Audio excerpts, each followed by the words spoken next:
Hello guys, কেমন আছো সবাই? আচ্ছা, আমার মতো তোমরাও কি চিকেন পকোড়া খেতে পছন্দ করো? কিন্তু রেস্টুরেন্টে যেটা পাওয়া যায় তাতে চিকেন কম, কোটিং বেশি থাকে, তাই আমি এইভাবে বাড়িতেই বানাই।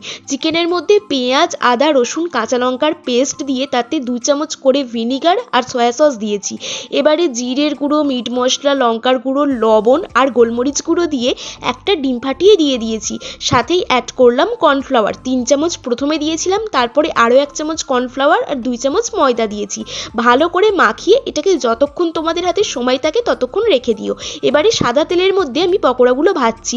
এই পকোড়া দিয়েই কিন্তু আমি আরও একটা রেসিপি বানিয়েছি, সেটা আমি তোমাদের সাথে পরের শর্টসে শেয়ার করব। মিডিয়াম আছে একটু সময় নিয়ে লাল লাল করে পকোড়াগুলোকে ভেজে নিয়েছি। এবার তুলে নিচ্ছি আর ওপর থেকে ছড়িয়ে দেবো একটু চাট মশলা। ব্যাস, তাহলেই কিন্তু একদম রেডি। তোমরাও এইভাবে বাড়িতে ট্রাই করে দেখো। ভালো লাগলে রেসিপিটাকে লাইক করে দিও, চ্যানেলটা সাবস্ক্রাইব করো আরও ভিডিও দেখতে।